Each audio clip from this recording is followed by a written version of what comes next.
people, the rabble-rousers, the people who shout loudest are the ones now who come in and form the parties and shout people like you down.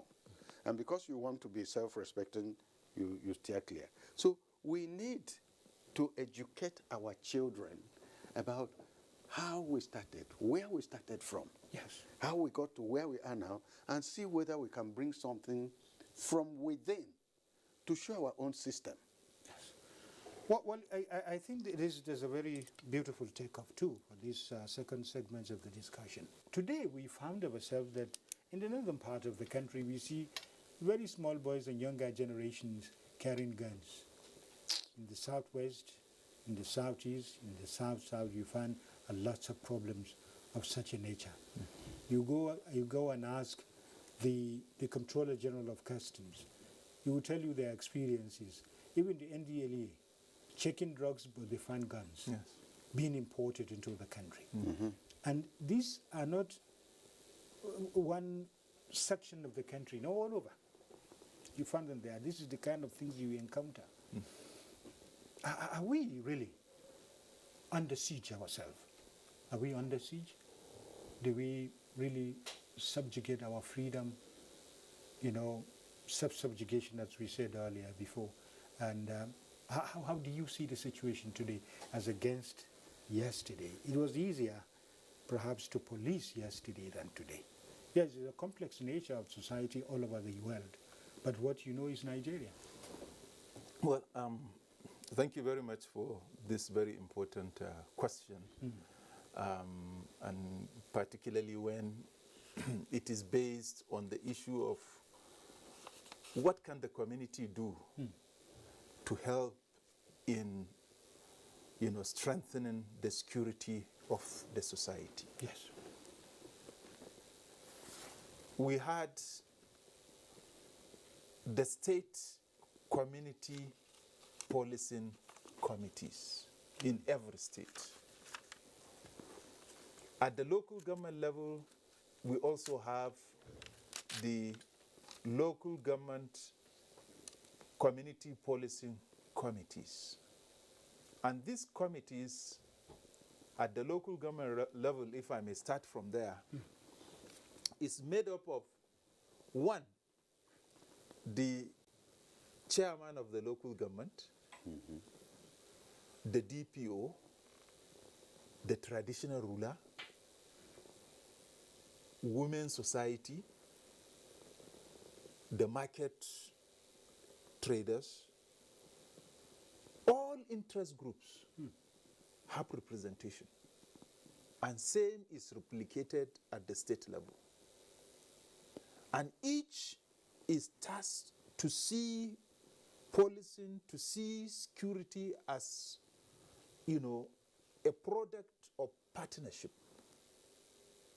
So that alone is a mitigation factor against insecurity. And there's a saying, well, this is by a general in the US, that none of them can be stronger than all of us. So once we accept as a community to come together, to partner, and for what? For intelligence gathering and for enforcement. Yes. Now, unfortunately, that kind of germane community policing structure that the police have for years been trying to inculcate and ensure that it works. Well, it worked during our time. Because what we see today, Doctor mentioned the vigilante group. Yes. Unfortunately, it is the vigilante group now that are giving us problems. We have lots of informers within the community. Well, of course, because the society has lost values. So they join the vigilante, not for the purpose of protecting the majority of the people in the society, but with the intention of enriching themselves. That is why we have problem in Zamfara. It started from vigilante.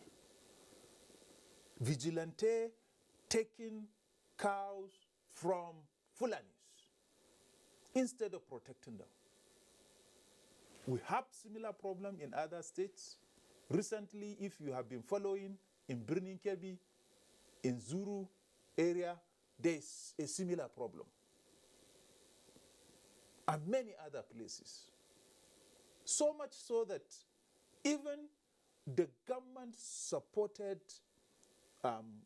groups, or what I may call, what they call as regional security structures, like the one we have in the Southwest. Some people believe that the aim is to end up creating state police. And for that reason, you see that distrust will continue to come in. So we need to go back to what the police started. Community policing, where you have committees, where you have interest groups, and at the state level, it does not end at members of the public alone. Yes. Customs, immigrations, are all members. The armed forces. And yes, they all have representation in those committees. Okay. So everyone brings his information, everyone brings his strategies, and together, the policing structure is established. Yes, let me come to Pajin Joku. I remember the National Chairman Fellowship of Partners for the Protection of Ethics and Values. Yes. You find a dismal situation surfacing in the country today. Southwest, Southeast, and so many places. You find the North Central area is a kind of strangulated with the population upsurge. In the past, it is the ocean that is coming, and in the north, it is the desertification. But today is human to human. We don't want you to live here. You don't belong here. And here we have problem in the north of armed banditry and water view. So everybody is coming to the center. And they are near the center now because they have already come to Niger State. You remember the problems in Kagara and so many places in Niger State. So, and ethics and values protection. What will you say now that we are trying to reintroduce history into the curriculum of education? What will you say about all this? How do we get out of the quagmire? Yes, actually that's what worries me with the approach we seem to be adopting now. And most of them are youth. Yes, if you see somebody with AK-47, shoot down. And so it's like if a mosquito perches on your hand, cut off the hand so that it won't see anywhere to perch again. We need ethical and value reorientation to teach the children that this is not the way you will live if you want to live long. The money, the cars, as you mentioned, the big cars and this and that, they are neither here nor there. What is very important is that you live and feel secure and happy. So we need to go back to the roots. Like he mentioned, Ajib mentioned the role of the community in bringing up the youths, in reorientating them so that they know what they are looking for in life. It's not what you call getting 1,000 cows that solves your problems in life. In fact, the more cows you get, the more problems you may have if you don't have the correct orientation. The more houses you build. The more houses you build, the lesser sleep you have. So we need to do that, and it's absolutely necessary for the country. You've mentioned here that we've stopped teaching history, for example. Now, because of the nature of our country, even teaching of religion and moral instructions to a certain extent has been played down. we need to get back there. For mathematics and English. Yeah, exactly. For mathematics, and going to the moon. Before we go to the moon, let's learn how to live on Earth. And manage the home. And manage the home. Yes. It's very important. Yes, Suleiman Abbas. Well, I think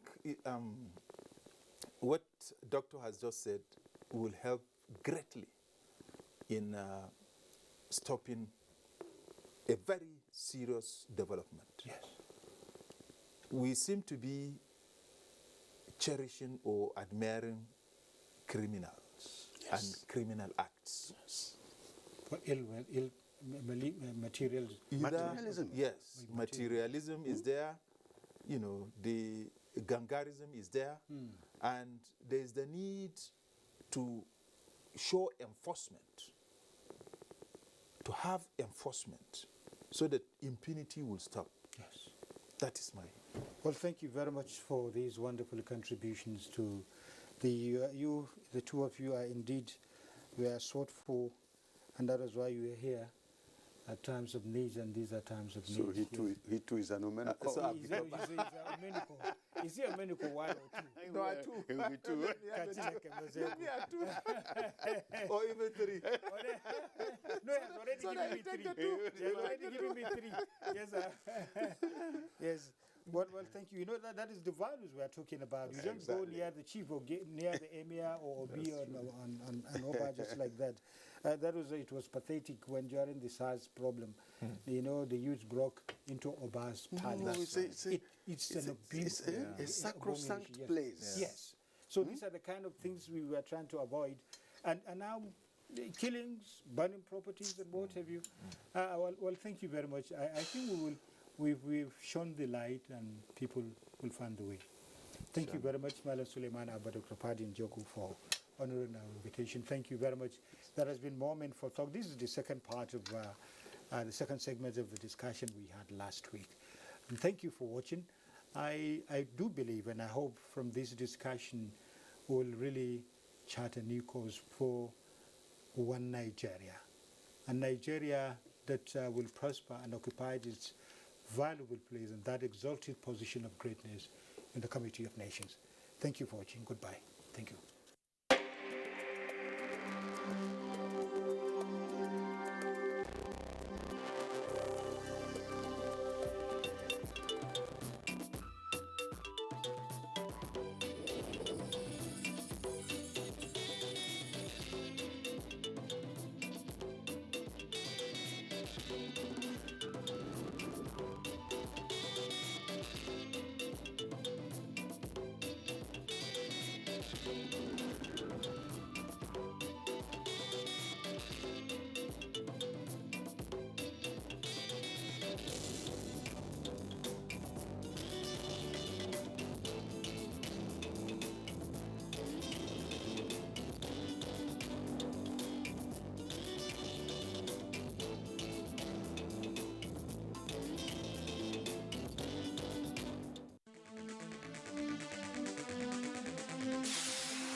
NTA Tuesday Live, analytical, in-depth, educative and interactive on national issues accommodating all sides of opinions. We as a people have understood that we have to fight corruption before it fights us back. Poverty has a financial index, so it should be fought also with a financial weapon. Give it to the social investments program. It has been a very courageous battle. Tuesday Live, every Tuesday at 10:30 p.m. Join us. The act of making something more beautiful by adding ornaments to it is also known as decoration. Today, so many men and women hardly do without decorating their events. They choose the colors and the quality of materials befitting such an event. Invited guests and groups that grace the occasion normally come in their numbers with different attires conforming to the recommended colors.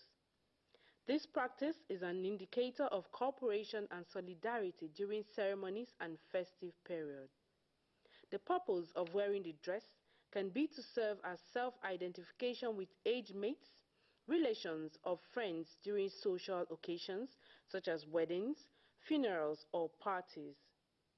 The word Asho in Yoruba means cloth, and Ebi denotes family. So, Ashobi can be described as a family cloth usually worn during parties or family ceremonies or occasions. However, others call it anko, and many adopt the white man model, which is uniform. When it first started, it was just the headgear.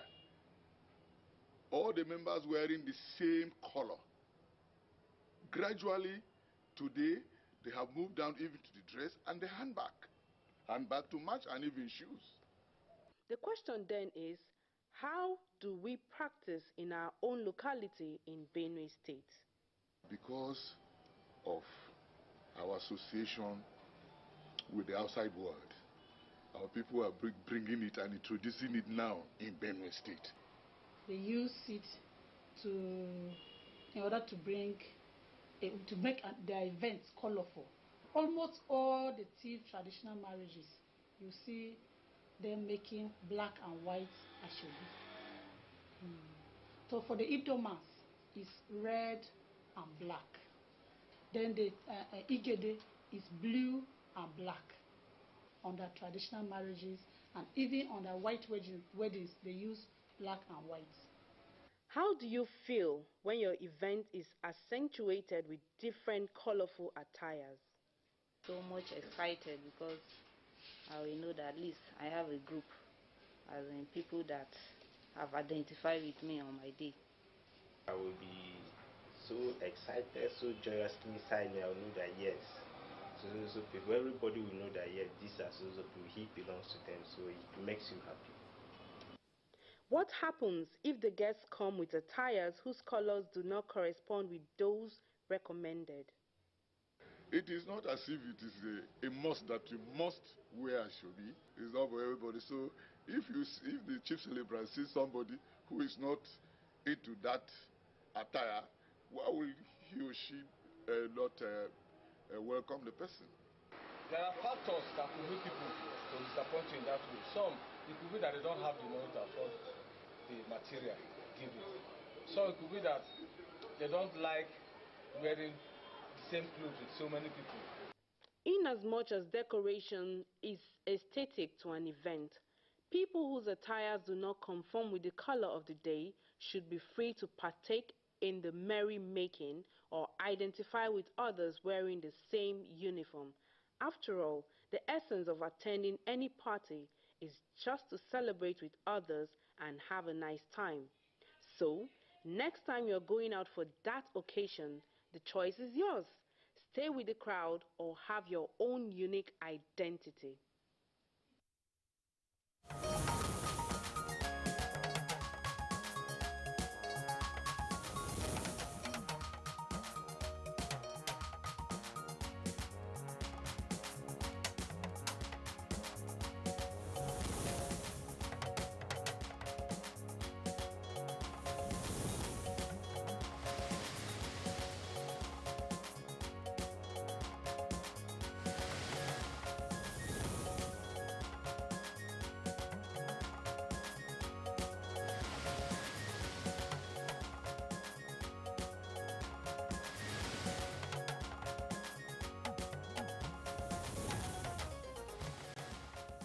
Muslims in Nigeria begin Ramadan fast as Sultan of Sokoto announces sighting of new moon.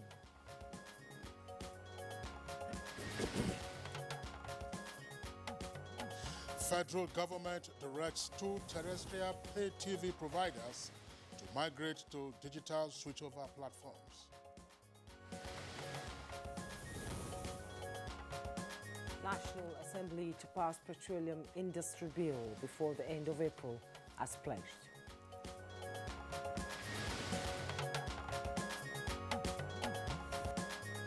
And on Good Morning Nigeria today, we shall discuss the fallout from the recent town hall meeting on national security.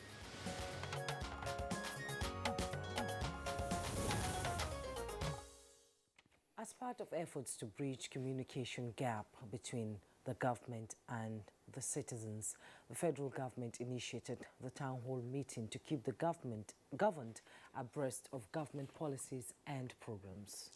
That's right, Jumai. Accordingly, town hall meetings have been held in various geopolitical zones and the Federal Capital Territory in the last few years. But the recent security challenges in the country necessitated the town hall meeting specifically on national security, and that took place in Kaduna. And the meeting with the theme setting benchmarks for enhanced security and national unity in Nigeria attracted distinguished personalities from various parts of the country and strata of the society. It also provided opportunity for Nigerians to join the discourse virtually. That was the first, Kingsley. That's for town hall meetings. Yes, for town hall meetings. Virtual participation. Meeting, yes. I should imagine so. Now, the town hall meeting identified a dimensional crisis in the country to include the political economy, citizenship symbolized by ethno-religionalism, Boko Haram insurgency, farmers-herders conflicts, and agitation for self-determination. Now, militancy as well as indigenous settler conflicts were also indicated as issues in our polity today.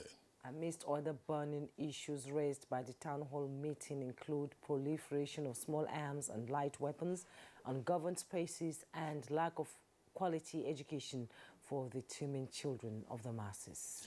Now, the meeting stressed the need to, among others, address persistent demands for true federalism and resolution of the farmer herders crisis and the development of a new policy framework on farmers and pastoralists.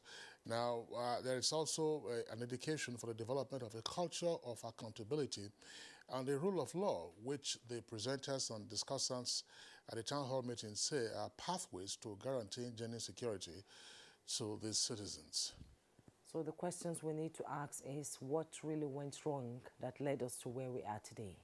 What should we do to return to peaceful coexistence? What realistic short, medium, and long-term solutions should be preferred to change the narratives? Well, these are some of the talking points as we discuss fallout from town hall meeting on national security. This is Good Morning Nigeria. I am Jumai Yusuf. Thanks for joining us, and Ramadan Mubarak.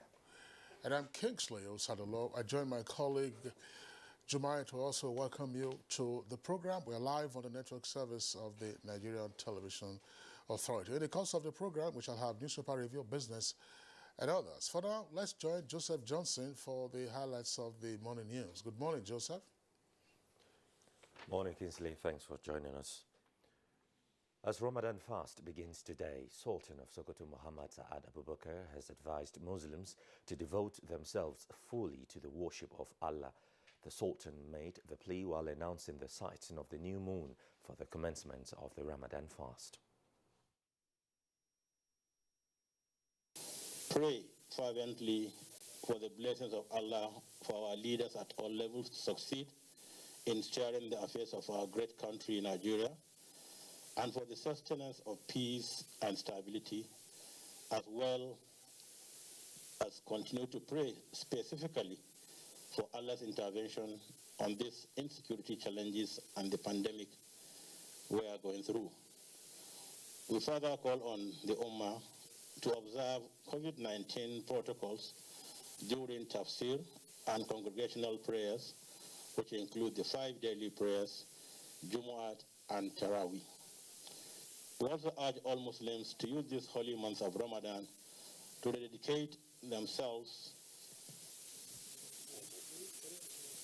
to the teachings of Islam and continue to live peacefully with one another, irrespective of religious, political, and tribal differences.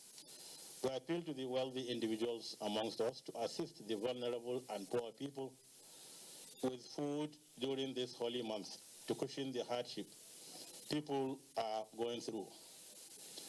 May Allah subhanahu wa ta'ala reward us for the ibadat we are going to offer this month with Al-Jannah al-Firdaus. Ameen. And President Muhammadu Buhari on Monday welcomed the beginning of Muslims' holy month of Ramadan, which marks the commencement of 30 days of fasting. In a message to the nation to mark the occasion, President Buhari prayed to Allah to accept the sacrifices, strengthen and increase the unity, solidarity, peace and prosperity of the nation. He urged Muslims in the country to exercise patience and tolerance and reject voices that seek to divide the nation. The president also urged all citizens to show compassion to the millions of the less endowed and remember those that have been displaced by conflicts in their charity and prayers in this important period. The federal government has directed 2 terrestrial pay TV platforms to migrate to either integrated television services or Pinnacle, the 2 signal distributors on Nigeria's digital television platforms, by the end of June this year. Information and Culture Minister Lai Mohammed handed down the directive during a DSO stakeholders meeting in Lagos. The MPC to set up the special units that will report to the Honorable Minister on the implementation of these groundbreaking reforms. Also, as part of efforts to make the DSO proposition viable, have directed GoTV and Star Times to stop self-carriage by the end of June 2021. As Muslims began this year's Ramadan fast, a Kaduna-based clergy, Pastor Yohana Buru, has appealed to sellers of food items not to hike the prices of commodities. Pastor Yohana led the campaign to the Abubakar Mahmood Gumi market in Kaduna to enable Muslims enjoy smooth Ramadan fast. They said they will do everything possible by reducing the price of essential commodity for the average Muslim to have access to what they want and get what they want, so that there will be ease during the Ramadan period. The National Assembly is set to pass the Petroleum Industry Bill before the end of April in fulfillment of the pledge made by the Senate and House of Representatives. The harmonized report is being compiled as both chambers reconvene plenary today after the Easter break.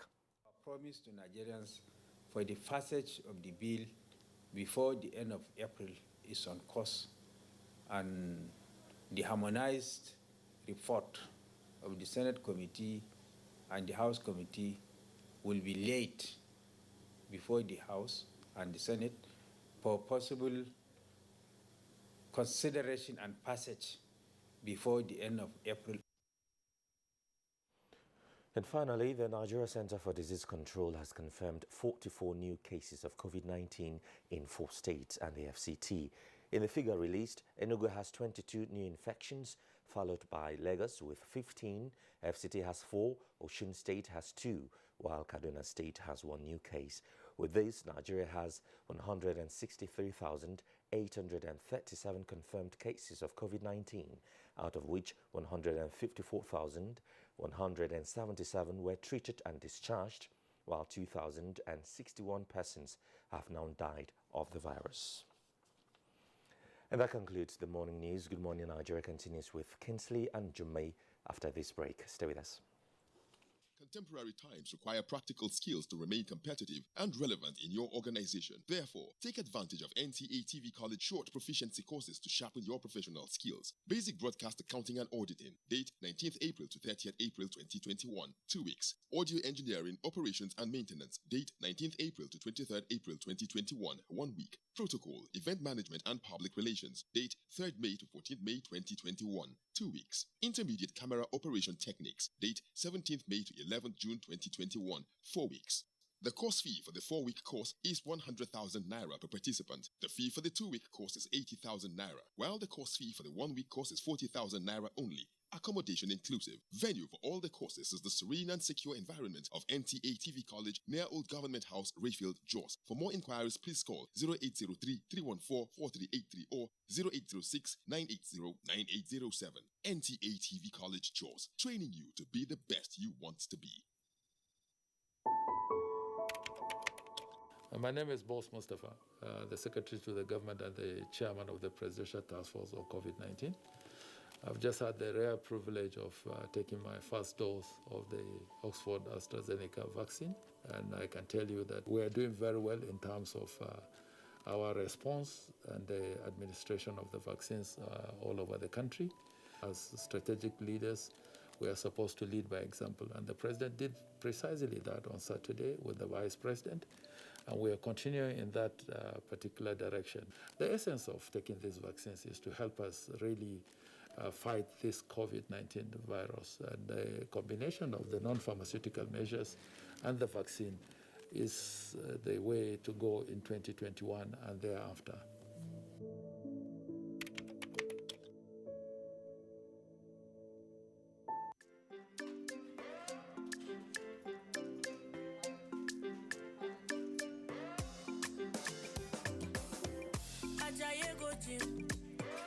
You won't go shake your body. Instead, they make it calm down. If the farm say it's happy, you want to grow 6 packs in a day. I beg you not to pass your power. You want to show yourself, oh.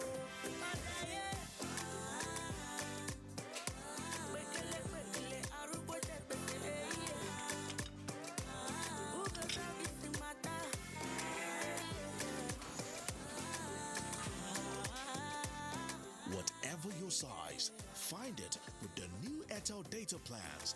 Dial *141# now to get the plan that suits you.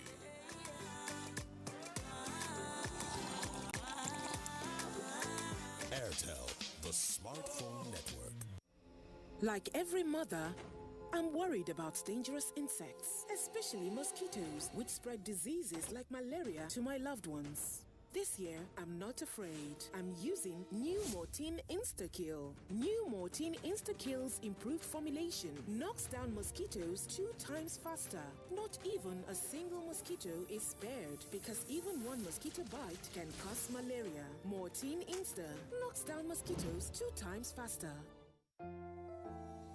At the first sign of pain, you need a solution that you can trust to provide effective relief and is gentle on the stomach. Try Panadol Caplets for relief from headaches, body aches, and fever. With Panadol's Optizorb formula, the tablet gently breaks down in the stomach, quickly absorbs, and starts providing pain relief in 15 minutes. For fast and effective pain relief that you can trust, try Panadol Caplets. This has been Medifact for Panadol.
Welcome back. Federal government to partner stakeholders with valuable ideas that will consolidate gains of financial management reforms initiative. Kunle Adeye reports. The Accountant General of the Federation, Ahmed Idris, says he is ready to partner with stakeholders that have valuable ideas which will help consolidate the gains of the ongoing financial management reforms initiatives. A statement by the Director of Information, Press and Public Relations, Ensure Ogubike, says the Accountant General stated these at a meeting with partners of Ernst & Young in Abuja.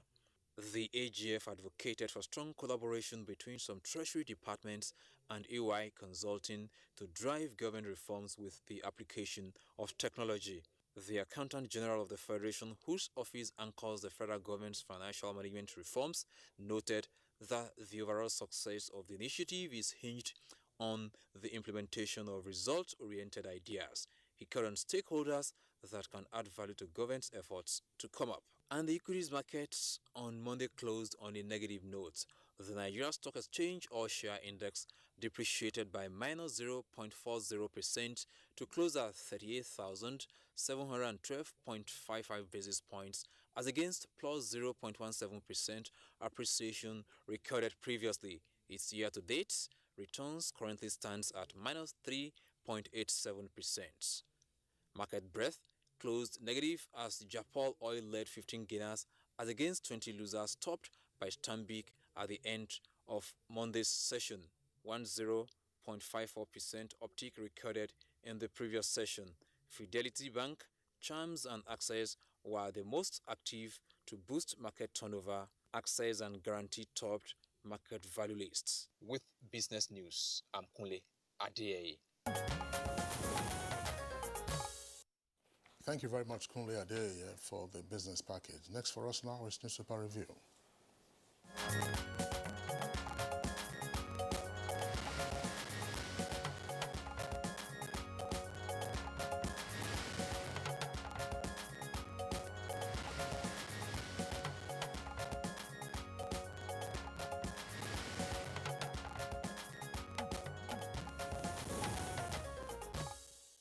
And to review the papers, Baya Attire is in the studio. Good morning, Baya. Ramadan Kareem. Thank you. Same to you, Ramadan Kareem. Jumai, good morning. Good morning, Kinsley. Right, Baya, good to see you. Good morning, Nigeria. Ramadan Kareem. To those who are fasting, we hope we will have a spiritually uplifting Ramadan. Amen. Let's now begin with the Punch newspaper this morning. Above the masthead, we have DPR revokes 32 refinery licenses. Says Dangote plant 80% complete. You find details on page 19.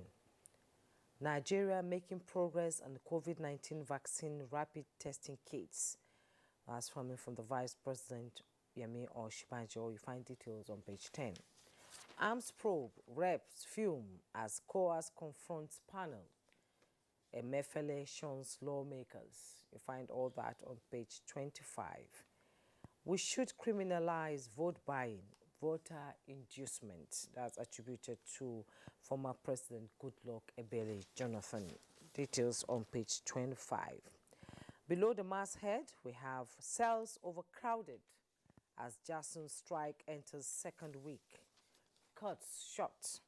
With kickers, Inspector General of Police orders men to avoid unnecessary arrest. Inspector General of Police orders men to avoid unnecessary arrest. Prolonged strike could cause tension in correctional centers, says NCOS. Ngige begs judiciary workers. Union says 2015 agreement not implemented. And the picture story we see there, 12 soldiers killed by bandits in Benue, buried. You can see the families of the slain soldiers there. May their soul rest in peace. Stakeholders demand parity, advocate peace as Ramadan begins today. You find details on page 8. Buhari's aid misfires as Twitter picks Ghana as African headquarters. Details on page 10. Drunken cop to face prosecution for killing FCT resident. You find all that on page 25. At the bottom plate of the Punch newspaper, Kaduna justifies mass sacking as NLC convenes prayer summit. Kaduna justifies mass sacking as NLC convenes prayer summit. You find details on page 2. Bandits raid Kaduna, Niger, Katsina, kill 13, abduct 9 travelers. You find that all on page 9. ICPC monitoring COVID-19 vaccine distribution to curb theft. That's coming from the Nigeria Primary Healthcare Development Agency. You find details on page 10. Kinsley? Okay, we also have the Daily Trust newspaper. And arms purchase probe, that's the kicker for that headline. COS, that's Chief of Army Staff, and Reps Bika. That's to say, Chief of Army Staff and Reps Bika over arms purchase probe. Ramadan begins today, that's according to the Sultan. And this story says, with the kicker as rainy season sets in, fertilizer scarcity and price hike scare farmers. Two riders. FEPSAN promises 1.5 million tons. Experts canvass for soil and crop-specific fertilizers. The photographs there also on the front page come from the burial ceremony that took place yesterday of the fallen military personnel were killed in Benue.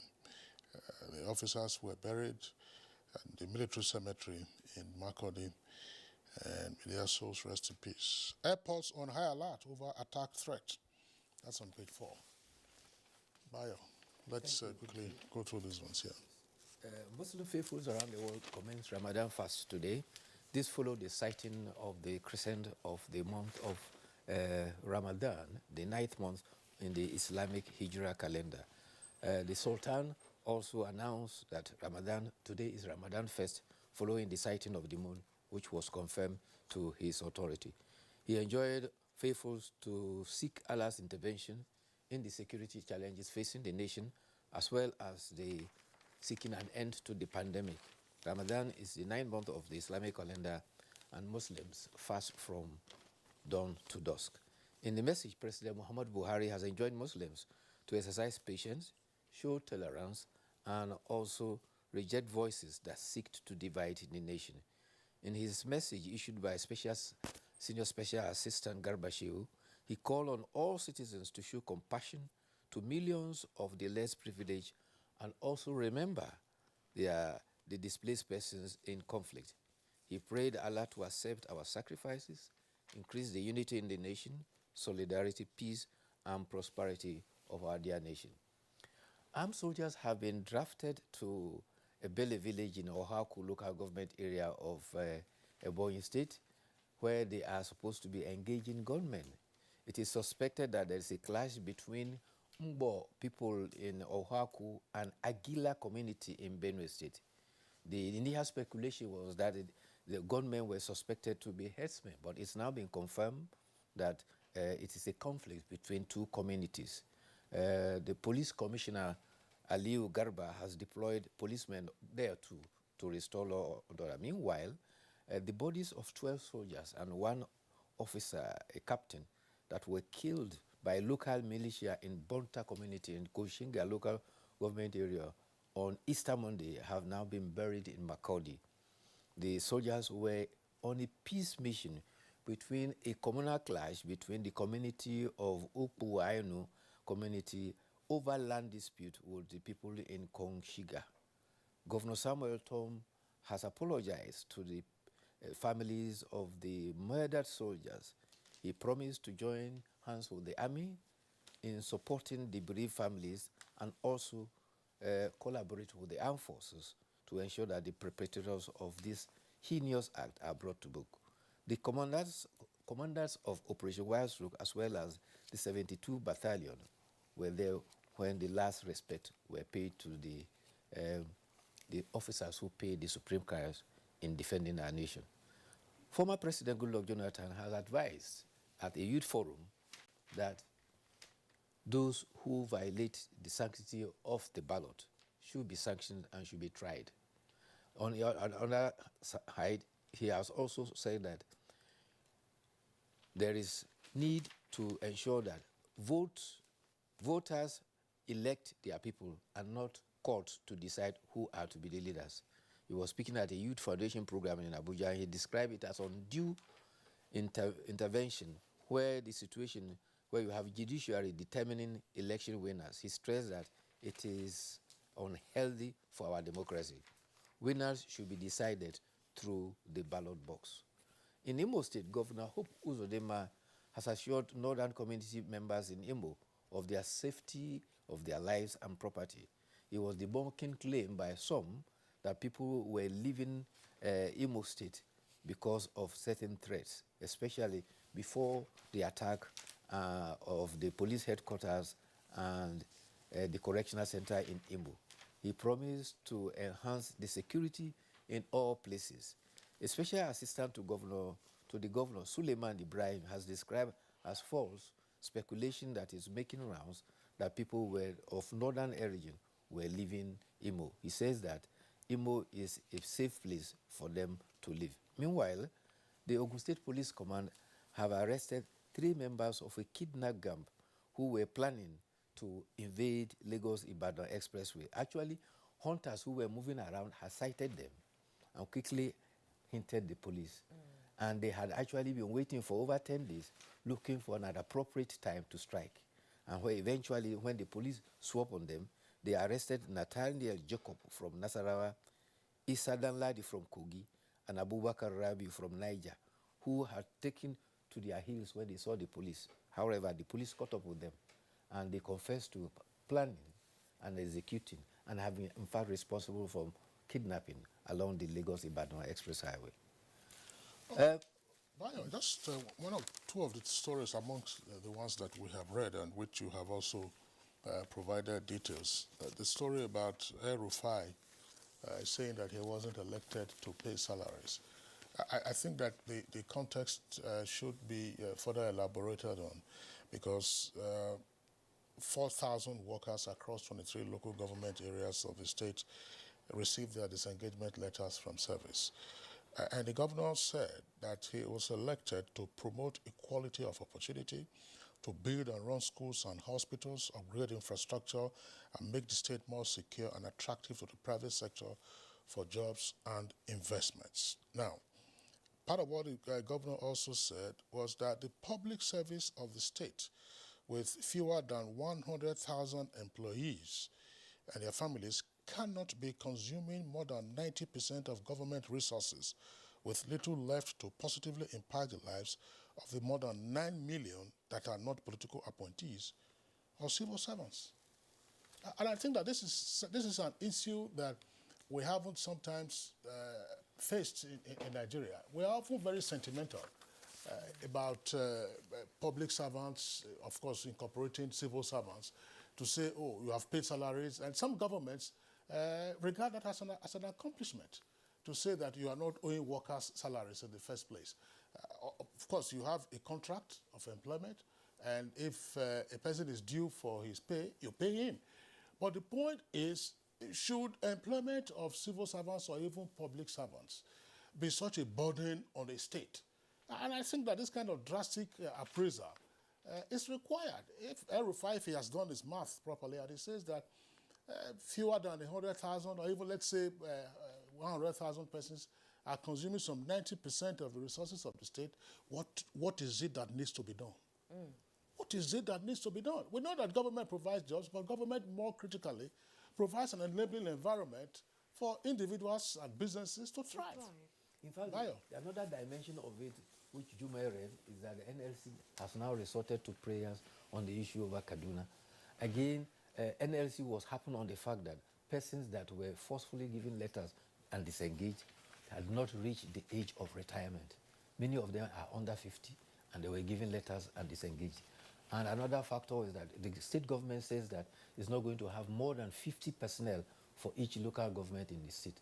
Apparently, from what you have read, the governor is trying to see to what extent he can manage the resources at his disposal vis-a-vis the employment of personnel in the local government and even the state public services.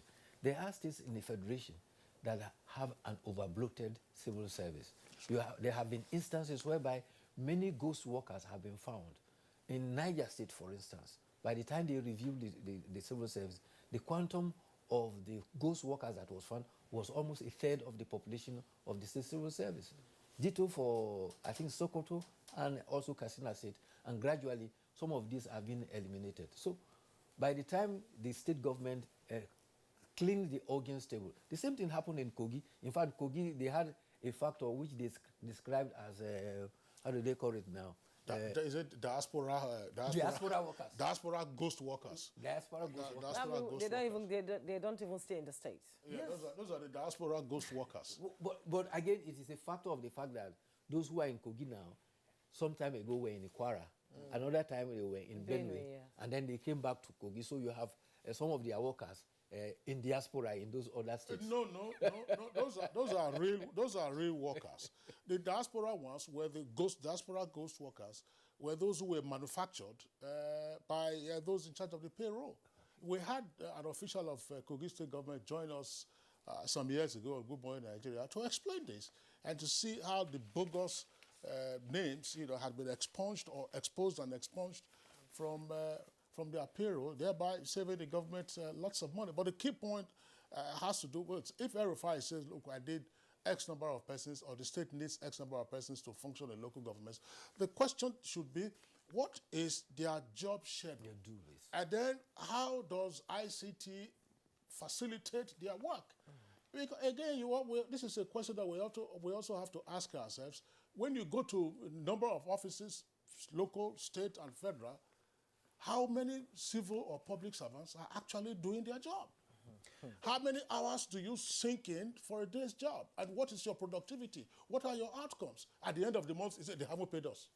You see, change is something that everywhere it is resisted. You will recall that it's the same Kaduna State when they found out that there were teachers who were in schools who could not pass a primary 3 test. That's true. And it was a big challenge trying to clean that organs table.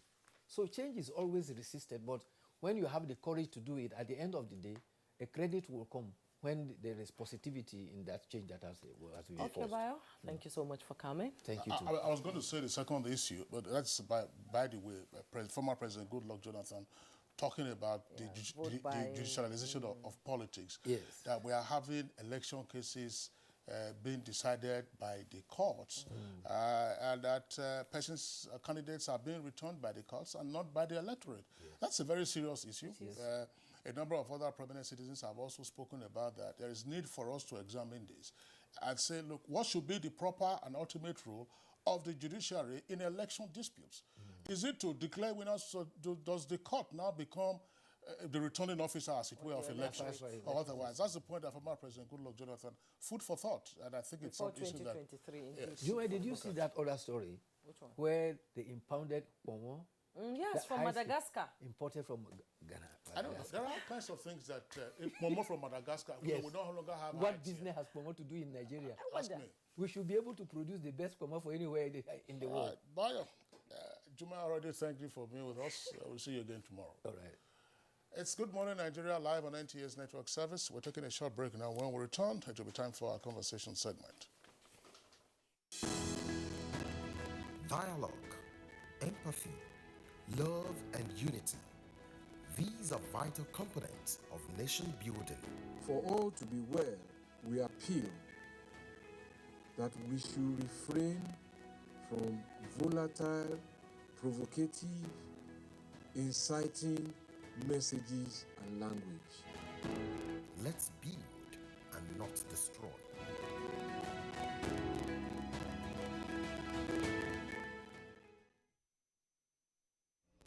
Like every mother, I'm worried about dangerous insects, especially mosquitoes, which spread diseases like malaria to my loved ones. This year, I'm not afraid. I'm using new Mortein Insta-Kill. New Mortein Insta-Kill's improved formulation knocks down mosquitoes 2 times faster.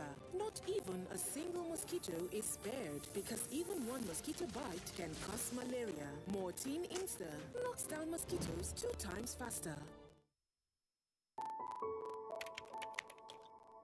My name is Osage Hanere. I am Minister of Health. We have just taken the vaccine. It is the AstraZeneca vaccine. This vaccine is safe, properly researched. It is in use in many countries. And we urge all Nigerians to submit themselves to taking this vaccine. Persons who are 18 years old above. Otherwise, it is safe. You take your second dose after a period of about 10 to 12 weeks, and then you have immunity. Nigeria is aiming to vaccinate 70% of our population, and therefore be one of that 70% to give us herd immunity. Herd immunity means that Nigerians will not easily become infected even if they get in contact with the coronavirus.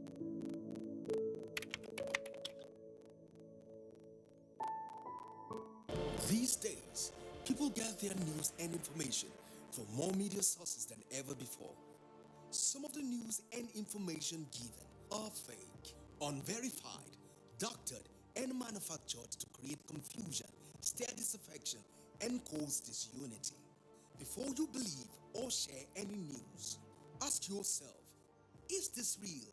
Is it from a credible source? Is it verified or verifiable? Fake news is dangerous.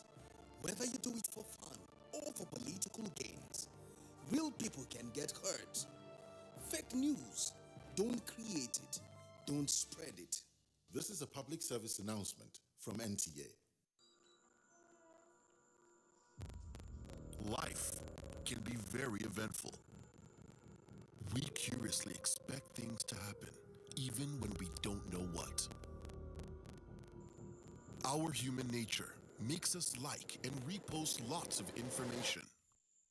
Some are unverified, inciting anger and hate. Sometimes innocently, other times the urge to break it first. This, in most cases, has caused destruction in many nations.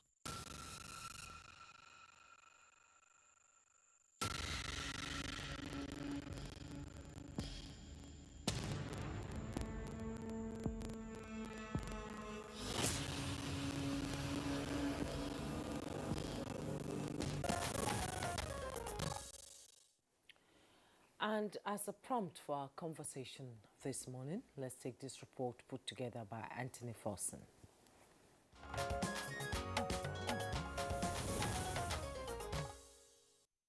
With the theme, Setting Benchmarks for Enhanced Security and National Unity in Nigeria, convener of the Town Hall Meeting Series and Information and Culture Minister Lai Mohammed noted that it is another move by government in expanding consultations with stakeholders to address the issue of insecurity across the country and its effect on national unity and cohesion. Questioning how the security situation in Nigeria degenerated this bad, the minister expressed optimism that the forum has the capacity to come up with workable solutions to the problem.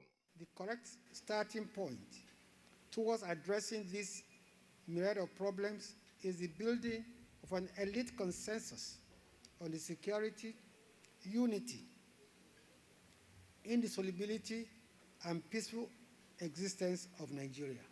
The lead presenter, Professor Jibrin Ibrahim, said the task ahead is reconstructing the Nigerian state and avoiding the political community to crumble and suffer.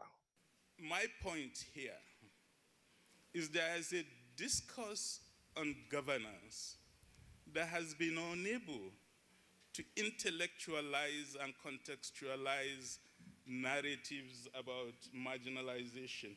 The definition of elite consensus in 1951 is power sharing.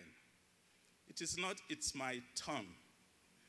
Once you say it's our turn, then you are not resolving the problem, you are deepening it. Discussants at the forum were passionate on the need for a holistic attitudinal change where the elite will not dominate the less privileged, just as morals must be raised for future generations to have hope in Nigeria.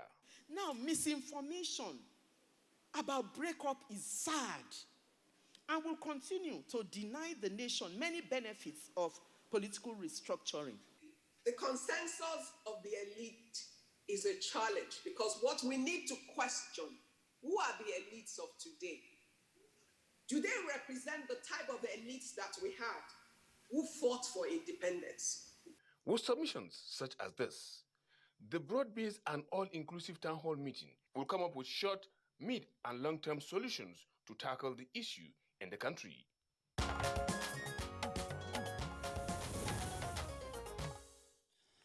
Thank you very much, Anthony Forson, for that background and excerpts from the town hall meeting which took place last week in Kaduna. Now we have a number of guests who will be discussing the outcomes, but first let's welcome our Honorable Minister of Information and Culture, Alhaji Lai Mohammed, under whose ministry the town hall meeting took place. Honorable Minister, delighted to have you with us. Good morning, Nigeria, again. Thank you for inviting me, Kingsley. Okay. And let's, as for starters, you've, of course, held a number of town hall meetings in different parts of the country. on a broad range of issues, having government officials and having stakeholders also participate. Now, in the context of the lingering security challenges in the country, what struck you significantly about the latest town hall meeting that took place in Kaduna? I think what motivated us to organize the last town hall meeting in Kaduna on Thursday, April 8, was our concern that the security challenges that the country had been facing in the last couple of years, despite the efforts of government to contain these challenges and return security across the country, that these challenges ranging from insurgency to banditry to herdsmen farmers clashes to ethno-religious clashes was beginning to assume a very dangerous dimension, in the sense that it was triggering the call for secession and was threatening national unity. And we felt this was a very dangerous development. There was a need to get an elite consensus on national security, national unity, and the indissolubility of Nigeria and the peaceful coexistence of Nigeria. We believe that it was time for the elites to get a consensus on the need to really bring back the country from this precipice. And what is unique about this particular town hall meeting is that for the first time since we started this town hall meetings, and we've had about 18 from 2016 to date, this is the first time that the panelists will be drawn from the academia, civil society, and the private sector. As you will see later, and I think some of them are here to join us later, the lead discussant was actually Professor Jibril Ibrahim, who is a senior fellow of the Center for Democracy and Development. And the other discussants were Mrs. Ibukun Awoshika, who is the chairperson of the First Bank. We also had Professor Nuru Saka, a renowned veterinary surgeon. And he was joined by Professor Kokore Egafuna from the University of Benin, and also Professor Chudi Iwazurike, another professor, but who was also a former member of the House of Representatives. So we had a potpourri of eminent Nigerians from different walks of life. And as you can see, when you talk to them, it was a no-holds-barred discussion and presentation. Okay, the theme for this particular town hall meeting is setting benchmarks for enhanced security and national unity. What is the takeaway based on this theme that you can take away from the town hall meeting that is able to address the current situation we're facing in the country? Well, thank you, Juma. One of the things we resolved from the outset was that this is not going to be just another talk shop. That this will be a town hall meeting at which we would be able to arrive at implementable resolutions to return the country back to where it was. So the discussants, both the lead presenter and discussants, did not all only proffer, give us the challenges or, spoke about challenges. They also proffered solutions. And I think also the quality of the attendance made a lot of difference too. Apart from 8 ministers that were the town hall meeting in Kaduna, we also had the Senate leader who was with us. We had all the service chiefs were with us. All these heads of securities were with us. We had traditional rulers led by the Emir of Zauzau. We had bishops. We had religious leaders. We had representatives of the Mieti Allah. We had representatives of Pandef. And so virtually all the major stakeholders were there. And like I said, it was televised live, no holds bar, and people discussed very freely. But the major takeaway from that town hall meeting was that there seems to be a national consensus, one, on the primacy of law and order in governing any human society. I think everybody was agreed on that. Two, there was a consensus that while the calls for political restructuring, the call for political restructuring is okay, that clearly call for separation or secession is out of the question. And this for the simple reason that according to late Professor Ade Ajayi, as quoted by Professor Ibrahim in his lead paper, he said it would take more energy to break up Nigeria than to fix Nigeria. And that actually the diversity of this country is probably one of its greatest strengths if it is properly analyzed and utilized. And I think there was general consensus among everybody.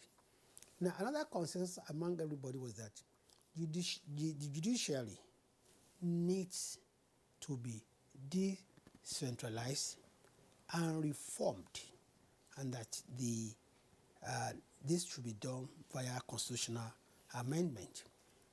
It was also the consensus of the gathering that until and when every Nigerian of school age is given at least a compulsory and free basic education, they will remain a pool through which insurgents, bandits will be recruiting their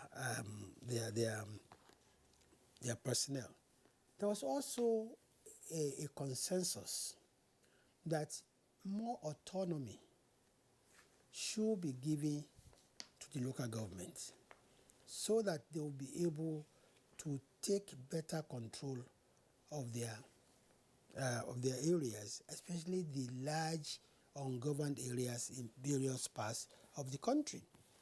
The town hall meeting also came away with a consensus that state police should be established.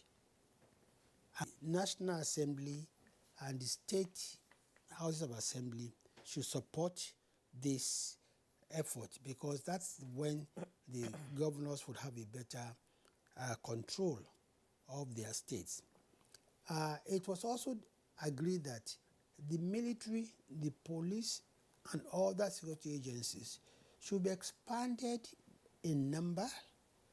They should be given better technology, better weapon to fight the emerging security challenges. It was also agreed at that meeting that traditional rulers should be given their age-long roles of maintaining peace and security within their domain. And I think finally it was agreed that ranches, grazing reserves should be established all over so as to stop the present transhumance of herdsmen, which has been the major, cause of the conflict between herdsmen and farmers. And I think everybody was agreed also that the present,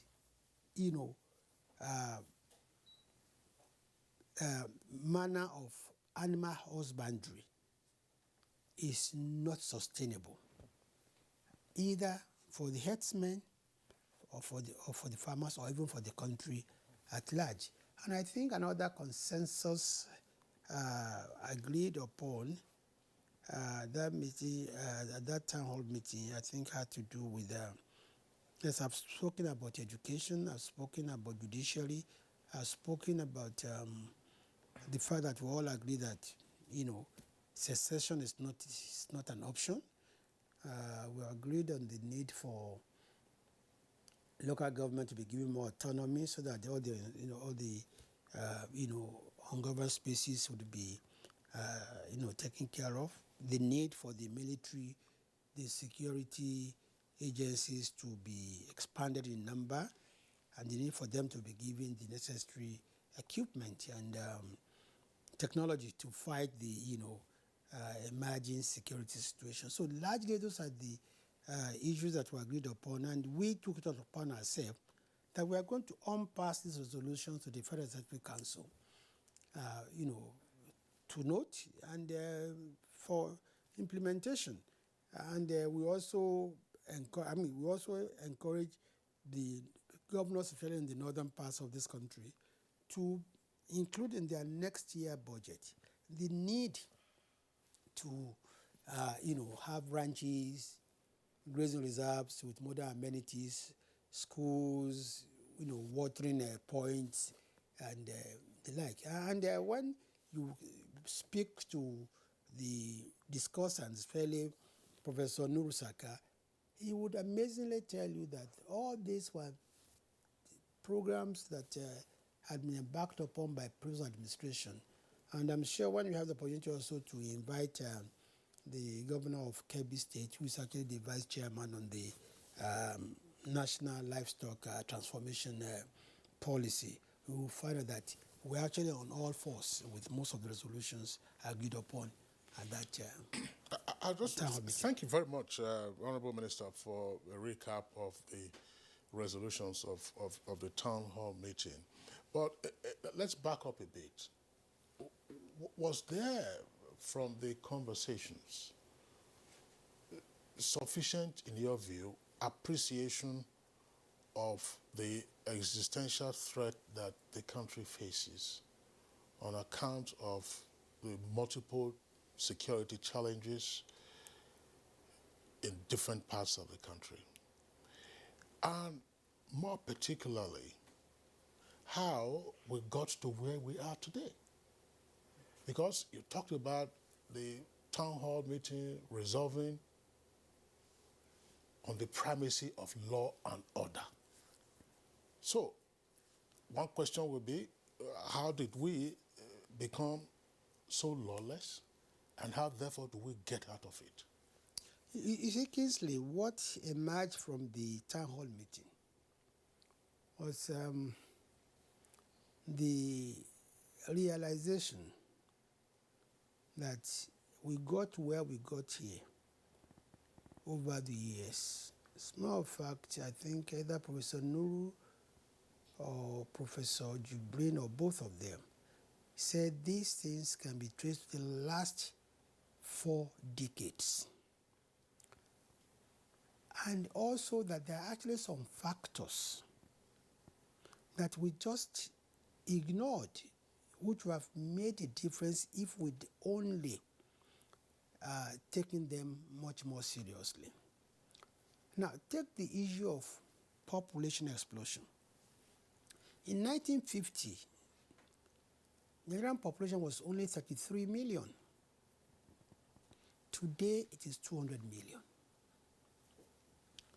In the same 50s, our attention was pointed to the fact that the Lake Chad that supported livelihoods for about 20 to 30 million people from Niger, from Cameroon, from Benin Republic, from Central African Republic, from Chad and Nigeria, had lost over time over 90% of its water surface.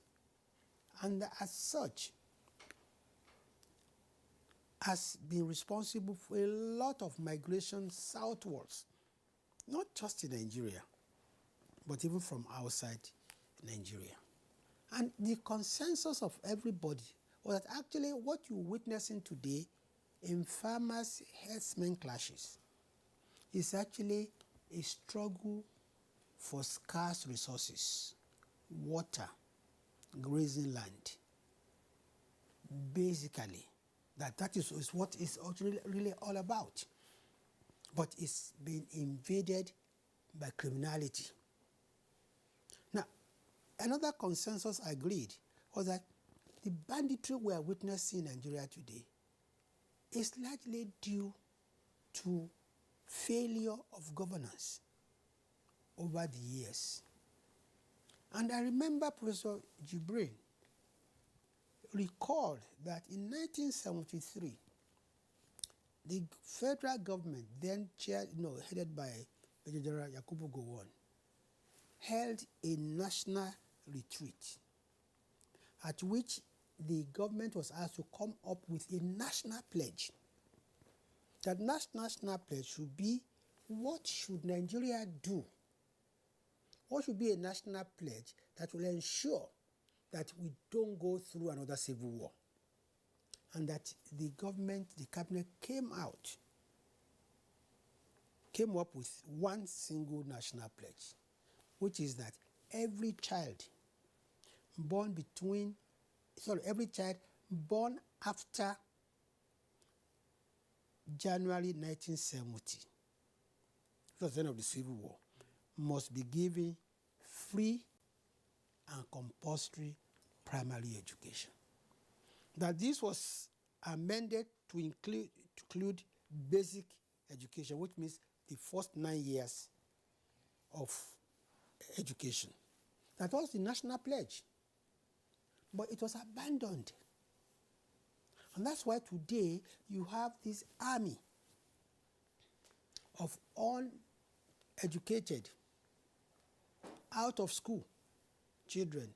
By the last count, we were told that we had about 13 million children of school age out of school. Now, I can imagine if by 1973, every child of school age in Nigeria was given compulsory free education, even to primary school, the bandits today, the insurgents today, would have no pool to recruit from. And lest I forget, one of the consensus was that traditional rulers, religious leaders, should encourage intermarriage between Nigerians. Incidentally, this is actually provided for in our Constitution, Article 15(3)(c), where people are encouraged to intermarry between faiths, intermarry between tribes. And as a matter of fact, without even waiting for the Constitution, many Nigerians today are doing that. And that is why the breakup of this country is going to be more difficult. So, and another thing that came out from the meeting is that, yes, we have challenges. But unfortunately also that many of these challenges have not been helped by the pronouncements of the elite. Some of them just, talking to get relevance, some of them for political advantage, and some of them not being sincere. And that also fake news and disinformation has gone a long way also to bring us to where we are today. I don't think anybody denied a lot of the reasons why we're here today. But the important thing is that we resolve that we must have an elite consensus that, one, breakup of this country is not an option. Two, we must work to fix this country. Three, that this country is stronger, united than divided. But as for the reasons... And others, which you earlier spoke about. Yeah. Honorable Minister, just before I forget, I'm coming back to this elite consensus. It is one thing to arrive at a consensus. It's another thing to also have a tablet of demands in terms of duty of elite. Yeah. I think that perhaps we can further elaborate. I wouldn't know what the details were at the town hall. When the idea came about for educating every Nigerian child, that was when we saw the implementation of what was called UPE, Universal Primary Education. That's correct. And part of that also included the elaboration of the teacher training program. Absolutely. Students who were in teacher training colleges were on scholarship by the federal government. Yeah.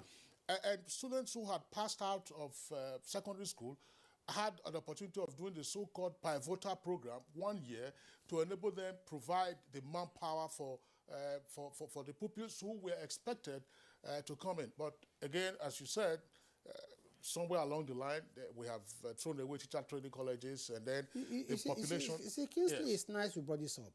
You see, on Sunday, I had the opportunity to participate at a webinar in which the former Federal Commissioner for Works and Housing, Alhaji Lateef Okuno, was the chairman. And this issue came up. And he vividly remembered. According to him, he says he might be the last surviving member of that cabinet, apart from the General Gowon himself. And he remembered very vividly all the efforts put in place by that administration, including what you have just said.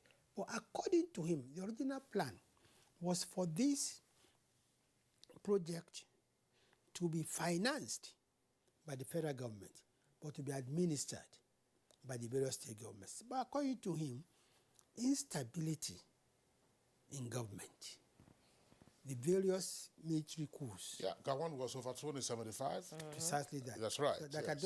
We don't want to go into details, but really, instability will always lead to, lack of consistency in policies and programs. So you are right. I remember those days when teachers were given the pride of place, and it was no longer a shame to be a teacher. And it was not just the worst dread of society that went into teaching. This was the laudable, views, laudable objectives set up, by our founding fathers.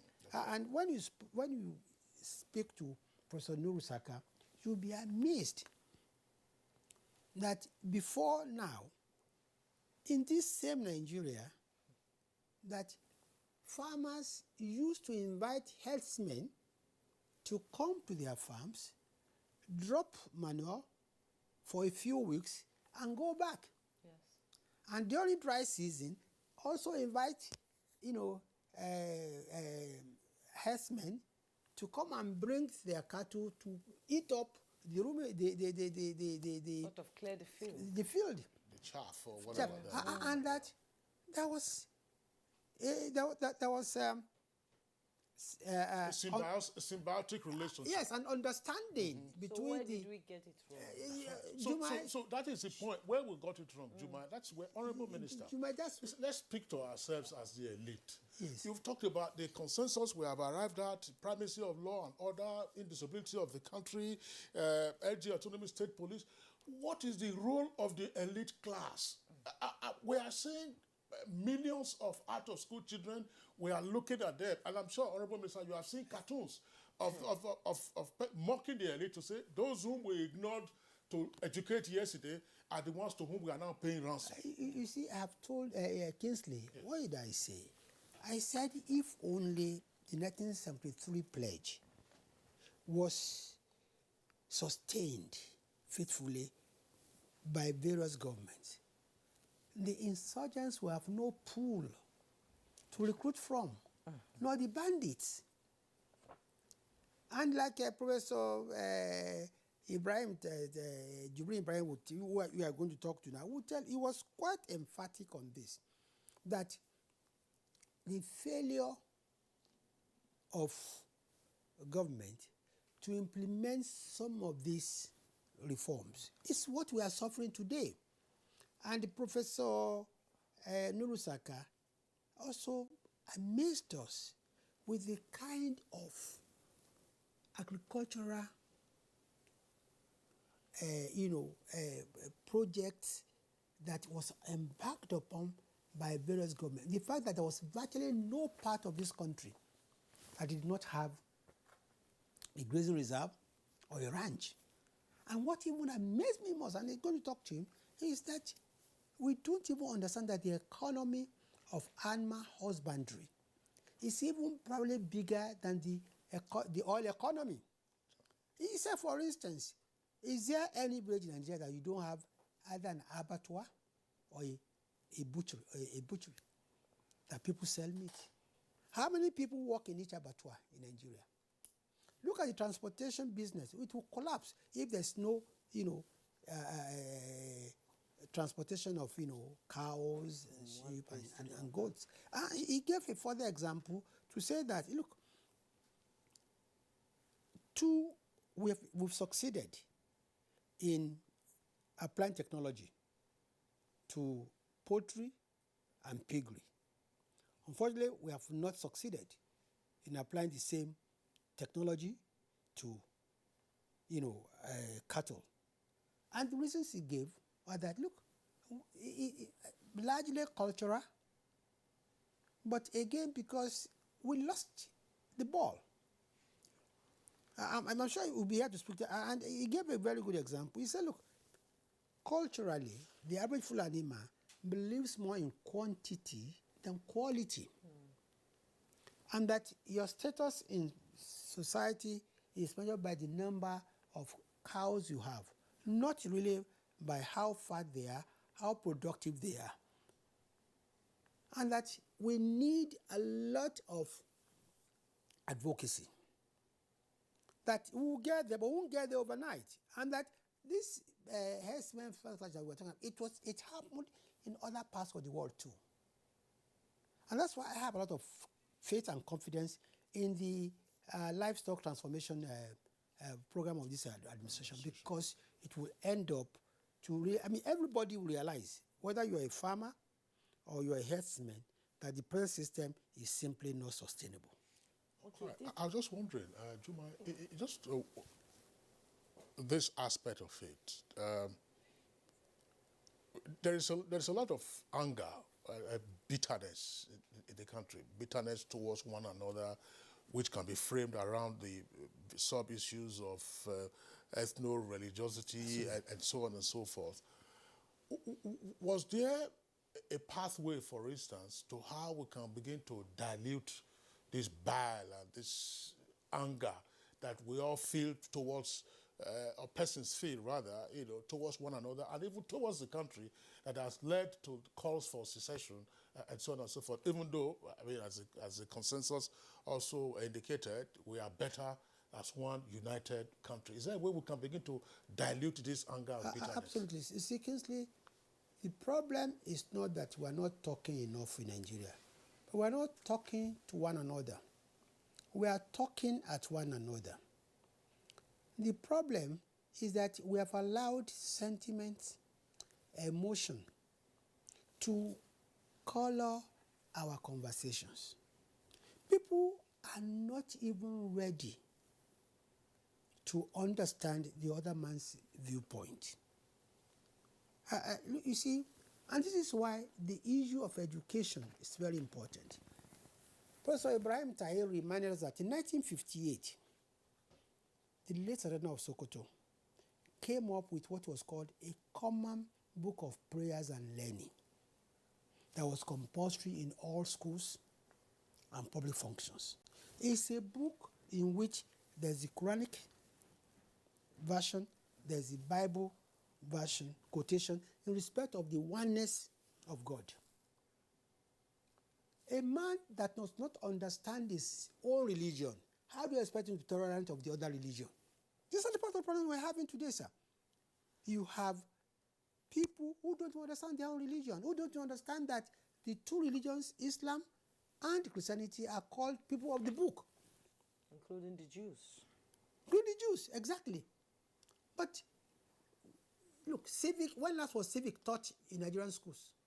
When we were growing up, we were made to know who our leaders were all over Nigeria.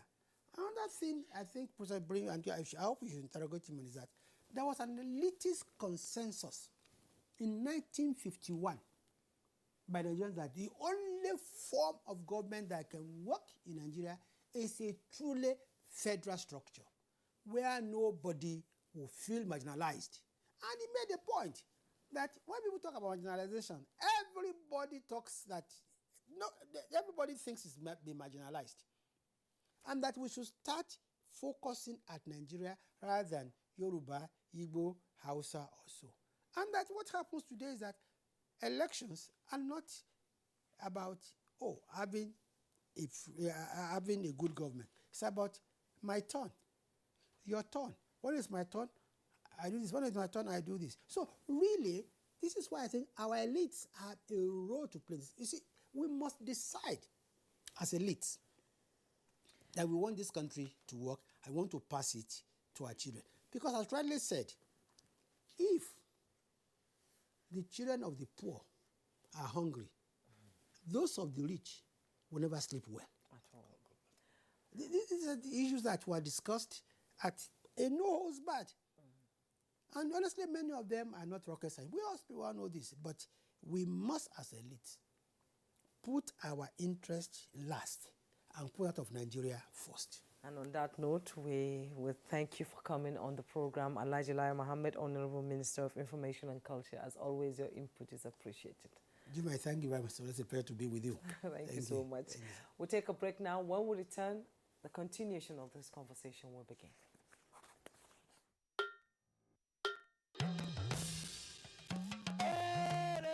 I bring you wonderful news. The village headmaster is coming back to your screen.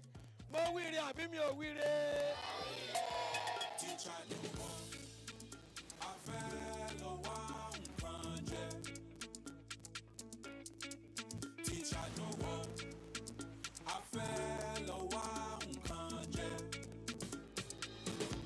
the premiere of the new season of The Village Headmaster, initially scheduled for the second quarter of 2021, has now been postponed till further notice. We apologize for this short notice and promise to keep our viewers and advertisers informed as soon as we have a new date. And I know that even you too, you are getting a lot of orders. We are trying, shall. The Council of Our Fathers. I will urge and advise our younger generation to use talent and brain to sort out problems, not arms. Nigerian youths, let's build our nation together.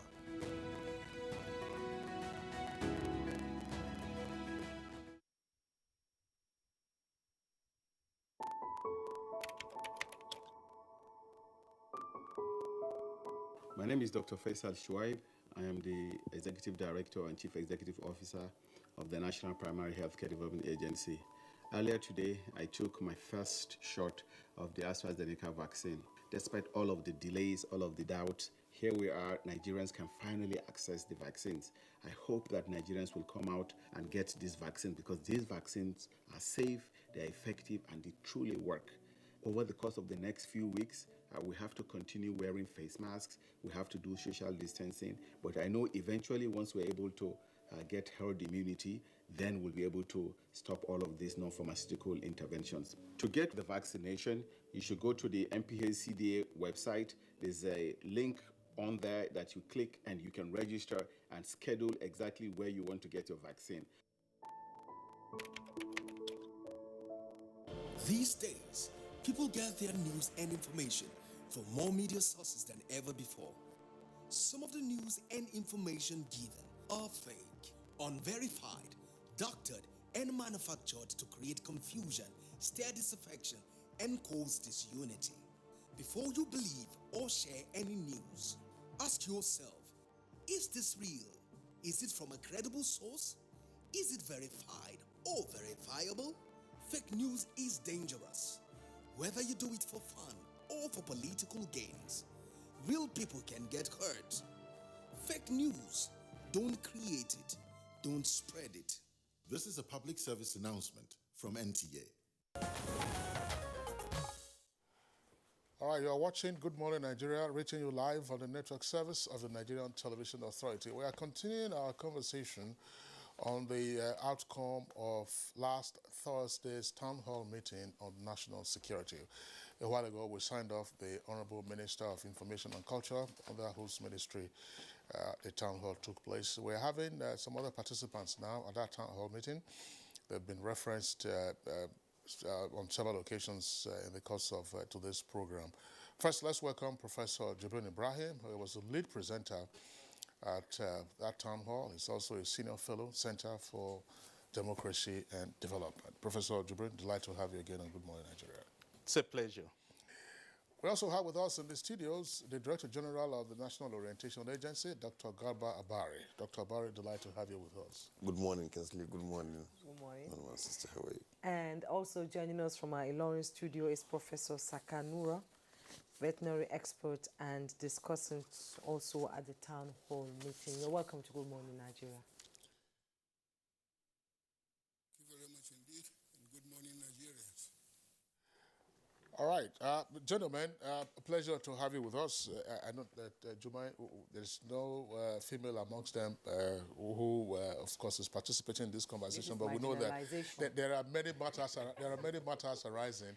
We'll take on those issues and, of course, have the opportunity of being more gender-friendly in subsequent conversations. Let's begin, and perhaps also concentrate on Professor Ibrahim Jibrin, because he will be leaving us midway into this segment. Professor Jibrin, we've had the opportunity of Alhaji Lai Mohammed paraphrasing you and paraphrasing the outcomes of the town hall meeting. But let me throw this in, and then I could then be the ball you play around. Was this another talk shop, in your view? I think it was much more than a talk shop, because what struck me about the town hall is that Nigerians now are frightened with the situation in which we find ourselves. Nigerians feel extremely threatened by the insecurity and the rising crisis in the nation. And therefore, people feel this time we really need to get a way out of the situation in which we find ourselves. So there's that real determination that's emerging that we have to get a solution to our problems, and that this solution is not impossible. I feel, therefore, this could be a turning point in terms of addressing the issues affecting our nation in a way that will place us on the path of positive consolidation and progress. And in your opinion, the resolutions of the town hall align with the perception that you've just given now? Namely, we are probably at a critical juncture where we would need, of course, to retrace our steps from the precipice and get going again as a progressive entity. Yes, you know, the first point really that's important to make is that the problems of Nigeria are cumulative. They've been building up over a long time. And part of our problem as a nation is that the person on the hot seat at the moment always becomes the focus. But that person, yes, is on the hot seat, but he is confronting challenges that have built up over a very long time. And therefore, it's not an easy situation to address. But I think what's even more important, really, is that we have this tradition of seeing government on the one hand and people on the other. And the point I really made is that every nation state is built on a social contract. And in that social contract, the state has a responsibility to provide for the security and welfare of the people, but the people on their own have a responsibility to behave in a civic manner, to pay their taxes, to carry out their obligations, to obey the law. And when you have problems such as what we have, it's a dual problem. The citizens are not doing what they should, the state is not doing what it should. And that's why it becomes an acute problem. And that's why the question of social cohesion arises, because some people then begin to feel, maybe if I go my way, things will be better for me. But we do know that the basic theory of the social contract is that you need the state, because if everybody is to provide their own security, you are headed for anarchy. And it will become always the right of the strongest to do what they want to do. And in these days where free arms are in circulation, it becomes the right of the person with the arms. And let's understand one thing. General Abdul Salam Abubakar was making the point last week that their calculation in the National Peace Committee is that there are at least 6 million weapons, arms circulating in this country, which means private citizens of this country have more arms than the totality of the security agencies in Nigeria. And this is a very dangerous situation for any nation, because it could easily place us on the path to anarchy. And anarchy, as we know, does harm to everybody. We will all suffer from anarchy. There will be no winner. We'll all be losers. And it's precisely because of this that we need to, at this point, sit down together and say, okay, these are problems. Let's discuss and find out pathways to resolving them so that we won't all suffer from the consequences of anarchy. Professor Ibrahim Jibrin, thank you for your opening comment. Reading through your write-up, I was quite impressed with the history. You know, I gathered a lot of knowledge from your write-up, your presentation at the town hall meeting. Let's now come to Dr. Garba Abari. Your agency has a lot of work to do as a national orientation agency to sort of reorient Nigerians and the way they think. These are indeed trying times for this country. So Chrisley rightly said, is it just another talk show, or takeaways from this town hall meeting, implementation of the resolutions reached? Will it in any way change the perspective of the way the typical Nigerian looks at issues on security? Yeah, well, thank you very much. I still believe that this is one town hall meeting that stands out differently from the very previous ones we have had. And the reason is simple. There is a general feeling of fright, of fear, of uncertainty in all of us, both the elite and the non-elite in the country. Now, we have had a look at this at the town hall meeting, and the resolutions that came out of it now tends to look at how do we actually stop the drift, because clearly the country is drifting. How do we stop the drift? The agency cannot work in a vacuum. It has to operate within the realities of the moment. How much of civic culture and civic education have we allowed our citizens to receive, to garner, and to guide their actions? How much of education have of the various of the two Abrahamic religions that dominate Nigeria are adequately internalized by both Muslims and the Christians as to understand, as to make each other understand the duties and the obligations that one owes to the other? How much? So there are so many questions actually as we go. The agency is only an arm of government. And it can only operate within the context of the general governmental structure, within the context of the general processes of governance, and therefore can only do as much as what governments do and what citizens are also expected to respond to. So this is actually the context within which I see the role of the National Orientation Agency.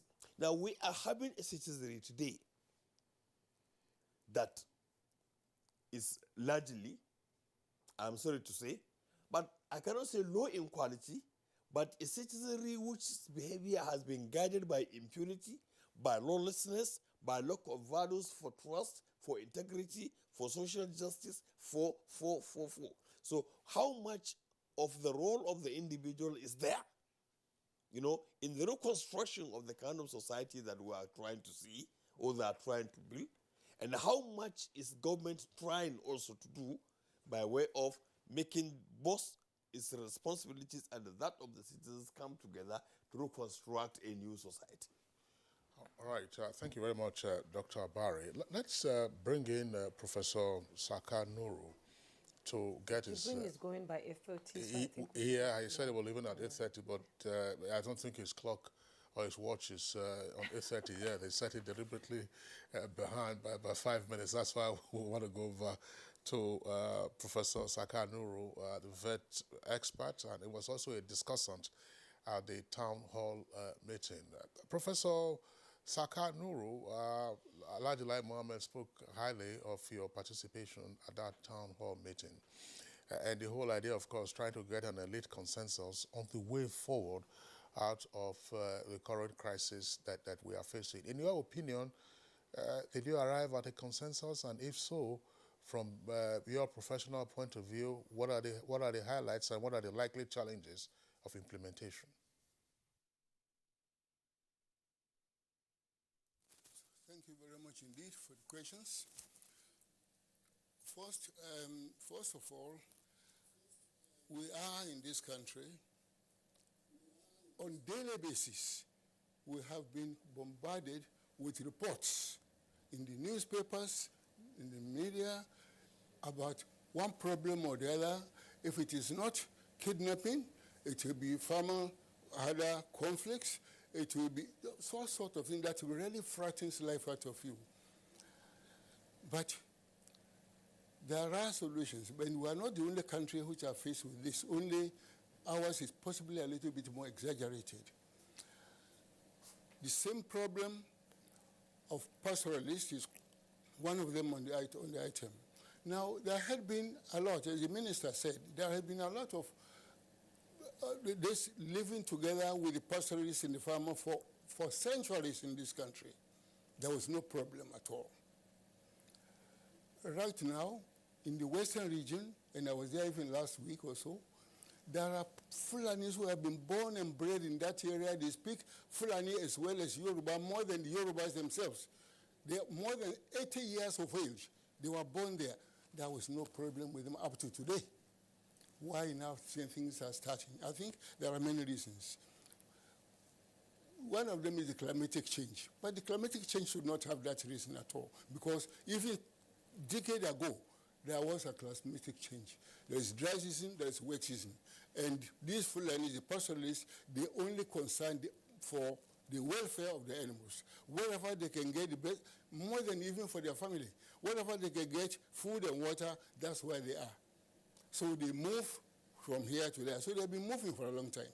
But what have we got now? Free movement by the ECOWAS, freedom of movement in the whole of West African countries. This, I think, also creates a problem. Not only is it more that people can move freely across country to country, but we seem to have got a different breed of pastoralists who have got a particular motive, which was not there before. This motive also goes with the importation and freedom of owning very sophisticated equipment. This is what is compounding our problem within the last 7 to 10 years. And we have got to really face the situation and do something. Problems arose many times ago. In 1998, there was a program by the National War College of Nigeria. They had a conference in Maiduguri that our present head of state was the chairman, all on peaceful peaceful coexistence with pastoralists and the crop owners. Communique was developed. Were they really implemented? This is a thing. Since that time, we had General Obasanjo, he had a retreat in Kaduna, all on the same problem. Not only that, from that one, we also had another 2 meetings in Kaduna, conference, on the same conflict. Why should we not have a solution? Anytime we talk, that's what we talk. So the idea of the town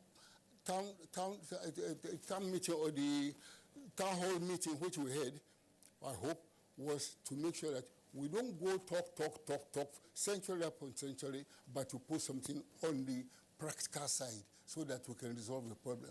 The problem is not only for the government, it's for all of us. If we don't pass information, the police and the security agents cannot do much at all. So all of us are concerned. We are all worried now. When I was a young vet in the 1960s, all those of us who came from Kwara, we don't come home and leave we don't leave Kaduna until about 9 or 10 o'clock in the night. And we travel safely. By the time it is 6 o'clock, 7 o'clock, we are here at home. And we pass through all these areas of Biringwari, which today you cannot even pass by the daytime. Why? Why is things changing like that? We felt comfortable in everything. So the problem is this, that we talk more in Nigeria, we don't act. As far as the farmers are concerned, various governments have done a lot. I'm not going to list all the things that governments have done, but one of them is even the medical education. With the medical education, you would have thought that today we would have changed our animal husbandry system, because majority of the students, Fulani children who participated, today we have got doctors among them, we've got engineers among them, but we don't have any scientists among them on animal husbandry.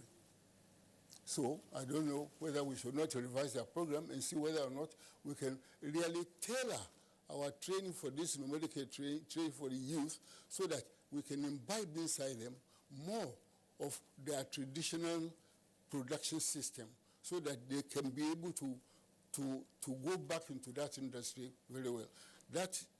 I was in California for my higher degrees. Do you know that the children of the farmers, livestock farmers, they came to the university to come and do PhD, to go back to their farm, to run the farm.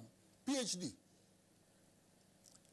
So, to come to acquire more knowledge, more technology, how to do things, and go back again to the farm. They are making success. Not only that, will this country always depend on Fulani for production? We don't depend on them for other trades. The minister said many Nigerians employed in butchery, many of them in transportation system, many of them in dairy production, millions of them are employed, but not very, you cannot say so with the production system. All right, Professor Sakanuru, thank you very much there for your opening salvo. We'll return to you in the course of the remainder of this conversation. Back again to Professor Jibrin Ibrahim. Prof, I mean, the outcomes have been touched on briefly, but there's also the issue of implementation, which is sometimes one of our national challenges. You say, look, this is a plan of action, action to be taken by whom, and so on and so forth. Timelines are given. And in the end, we come back and it's the same story. Precisely part of what you were detailing in your presentation, that we had ideas in the 50s, we had ideas in the 60s, and also in the 70s. But unfortunately, implementation is a challenge. How do we overcome that in this present situation that there is a great deal of fright and fear and anxiety in the land? Yes, I think we all know that we have, as a country, had serious challenges with implementing decisions that have been reached after serious considerations and planning. Even the farmer harder crisis we are talking about, the northern Nigerian government developed a strategic plan in 1965 to separate herders from farming communities by the creation of grazing reserves. So if that had been implemented, we wouldn't be talking about what we are talking about now. But I think at this point in our national history, there's a real threat of chaos. There's a real threat of breakdown, which means if this time we do not implement the decisions that have been thought through and proposed, then the risk is the survival of the country would itself be at threat. And I want to particularly address young Nigerians who think secession is fun, killing policemen and soldiers is fun, that they haven't seen a civil war. Everybody suffers in a civil war. Violence affects the entire society. We've seen this country lose 1 million people in a civil war. So I think it's important. Part of the problem we've had is that for a very long time we stopped teaching history in this country. So people think that this thing is just politics or fun. It's not. It's a serious threat to our lives, to our livelihoods, to our economy, to our ability to live together. The problem with people procuring arms when they are not entitled to do that is that when they use those arms against what they define as the enemy, they will then turn it at their neighbors, their friends. They then realize the incredible power this arm gives them, and things get out of control. And it becomes, as Thomas Hobbes was saying, life becomes nasty, brutish, and short, and every member of community suffers. My key argument is that at this point, take the question of power sharing and constitutional reform aimed at restructuring. In the 21 years we've had in the Fourth Republic, every parliament has put that on the agenda. They've done the constitutional review, but they did not address the fundamentals. Currently, there's another constitutional review going on.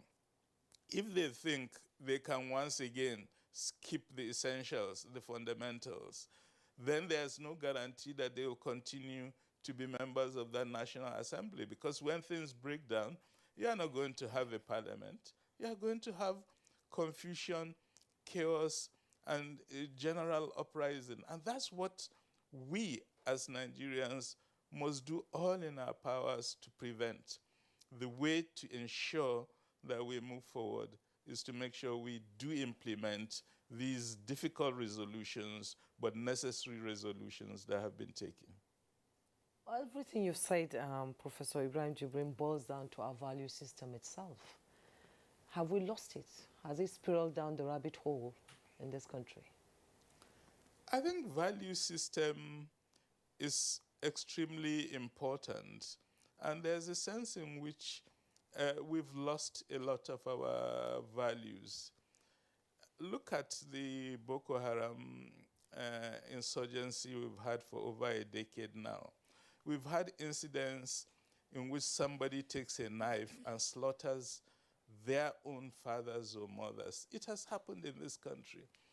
If somebody would do that to their own parents, clearly there is a massive failure of socialization, and a generation has not transmitted the proper values to their children. And I think part of the problem we've had as a society is there's a tradition of making sure people acculturate in their communities, in their societies. When you have a situation where kids at 10, 11 are sent out as almajire, when daughters are married off at 12, 13 years, they haven't had enough time to fully mature and understand what the values of society is. When you have a situation as we have in this country, where you have major transformations in the religious arena, with Christianity, many leaving Orthodox churches and going to new Pentecostal churches. In Islam, many leaving the brotherhoods, Tijaniya and Qadiriya, and moving to Izala. We had, over the past 30 years, a situation in which in many households, parents and children do not worship together. And that affects socialization. And it's in that context that all sorts of dangerous narratives are pumped into our young generation. So we need to really look at what is the process of the transmission of culture, of values from the older generation to the younger generation. It's one of the key areas where we failed massively. And I think part of the challenge before us is to think through the nature of our families and what we can do to reconstitute proper value systems within our families Professor and communities. Jibril, thank you very much for the points you have raised. But the role of the elite is critical. You are making the point you are making. Is the Nigerian elite class prepared for this change and to be part of this galvanizing of new values, reorienting the family, and so on and so forth? Are the elite class, are they not concerned about how to save for tomorrow and take flight when anarchy breaks? I'm just wondering, gentlemen. I don't, Prof, you're looking at your time, you want to go. What do we say to ourselves as part of the elite class that ultimately is the elite that will have a conception of a better society and how to drive it, rather than being champions of the kind of anarchy that is looming right now? I think the Nigerian elite needs to have a sense of enlightened self-interest. We had 200 million in this country, and if 5 to 10 million of us constitute the elite, if we break down this country, there's no country that can accept us. Most people, when they try to run away, go to the neighboring countries. We are 70% of the West African population, so we have nowhere to go. So we need to have that sense that, look, there's a red line. Let's not cross it. Let's do all we can do to make sure we rebuild and we boost our society to a level where it's self-sustaining and where people can live happy lives and not be afraid of their neighbor, their brothers, their sisters. Okay, Professor Ibrahim Jibrin, lead presenter at the town hall meeting, senior fellow, Center for Democracy and Development. We have to let you go. I can see you're in a hurry. Thank you so much for your contributions. It's a pleasure. We've been enlightened today. Thank you so much. Thank you. Now let's join Professor Saka Nuru in Ilorin. You've heard Professor Ibrahim Jibrin talking about our value systems and the elites having to come together to forge a way forward and educate the younger generation on the importance that this country is the only country we've got. We have nowhere to go. And Why do you think this generation are not really into sustaining the stability of this country?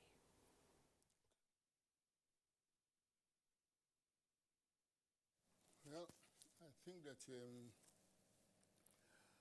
the question is a very difficult one to implement.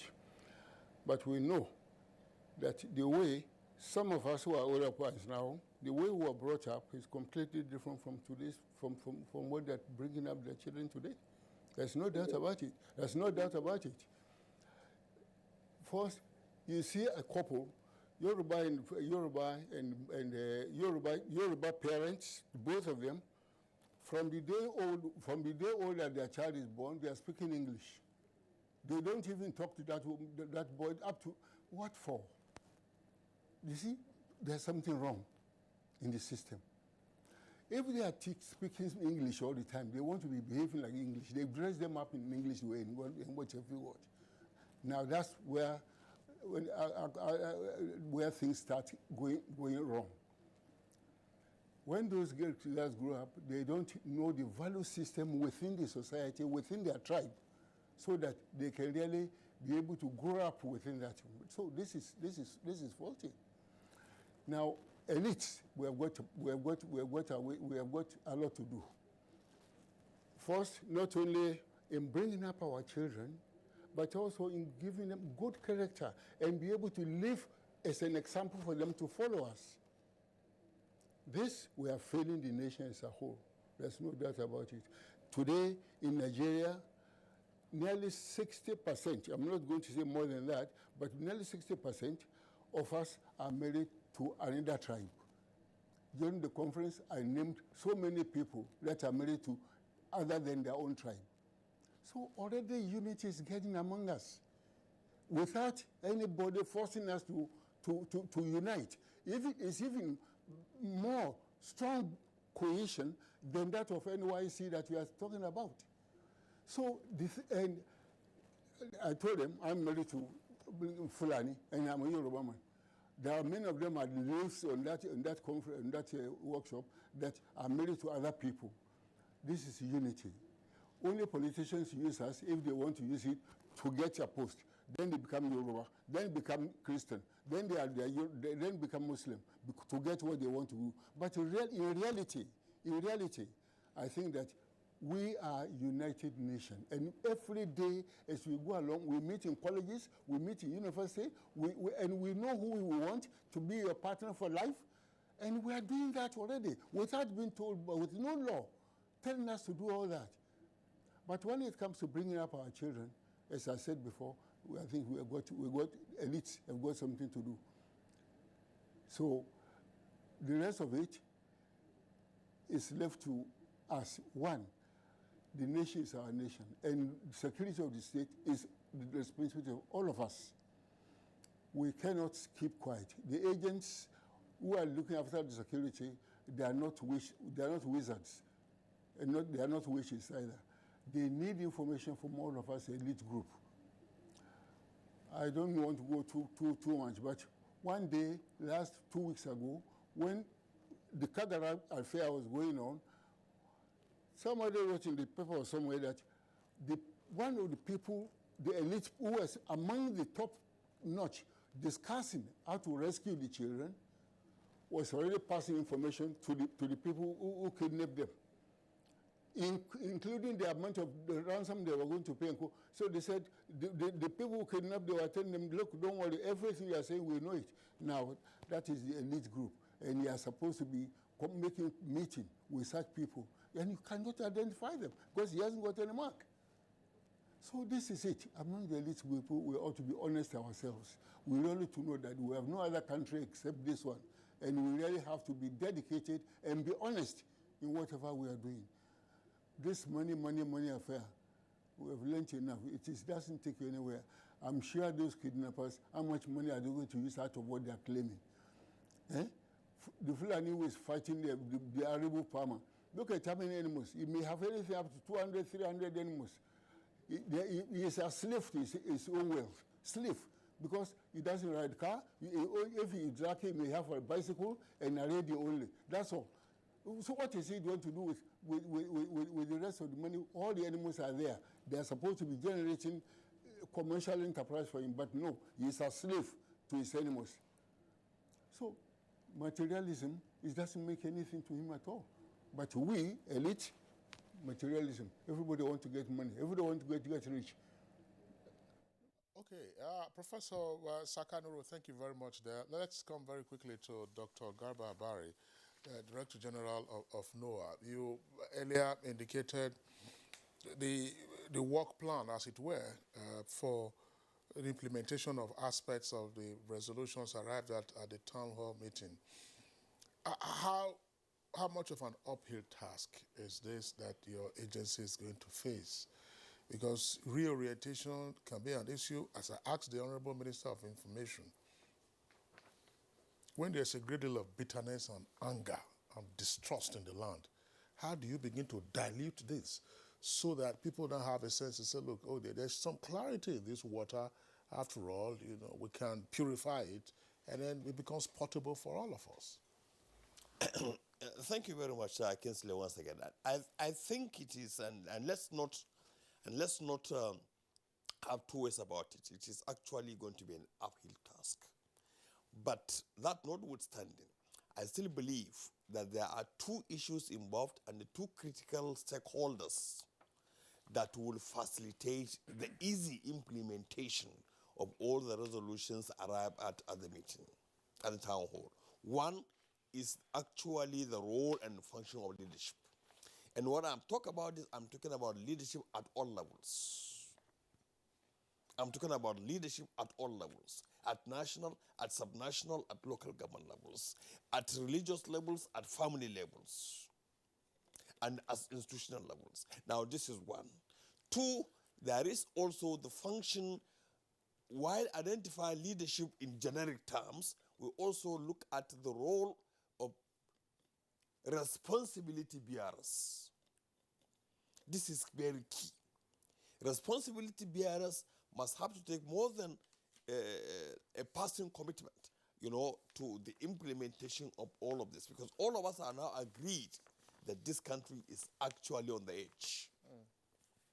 Now, we begin to have a look at, to take a hard look at our politics, the role of the political class, the emerging rogue political culture, and I'm saying this rogue political culture, which does not actually help the deepening of our democracy, and all we see is actually a democracy that pauperizes, that excludes, that builds this, that builds in the citizenry a sense of inferiority and what have you and what have you. So by the time you are able to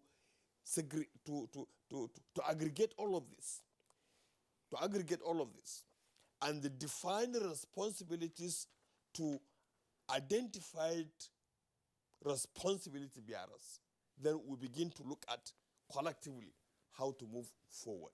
I mean, this country is, our people are not a very difficult set of people. All of us relate to our kids and brothers back in the villages. We see actually how their needs, very basic, law-abiding people, you know, simple in their outlook, but actually their lives compounded more by a leadership that is non-responsive, a leadership that is not actually able to carry them alone, and this has actually compounded our problems, killed institutions, and therefore made governance, the administration of law and order, much more difficult. The elite has a big responsibility in this, and it means I and you and Jumai and many others. And we have to recognize that it is our responsibility. And we have to recognize it is our responsibility. To fix our country. We must not to get foreigners to come and fix our country. We cannot do it. It's our problem. We caused it. We can only be the ones who can fix it. Very well. We have a number of tweets, but we won't be able to take them. We've run out of time virtually. Titus Mondenonk, this is one we'll have the privilege of reading. What baffles me is that we have a lot of standard security institutions recognized globally, but we can't seem to proffer sound solutions to our myriad security challenges. Yet, some foreign graduates of those same institutions have proffered solutions to security issues in their countries. All right, all others, Suleiman Babagana, Lowell Fasi, Dilip Jack Solomon, thank you very much. From our Ilorin Network Center, we were joined by Professor Saka Nuru.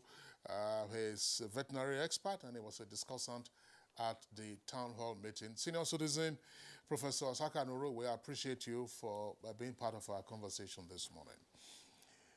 Here in the Abuja studios, deep thanks to Director General of National Orientation Agency, Dr. Gaba Abari. Best of luck in the latest advocacy effort. All right, so that does it for us today on Good Morning Nigeria. The program returns tomorrow, same time, always 7 in the morning. Until then, do take care of yourself. I'm Kingsley Osadolo. And I am Juma Yusuf. Remember to keep yourself safe from COVID-19.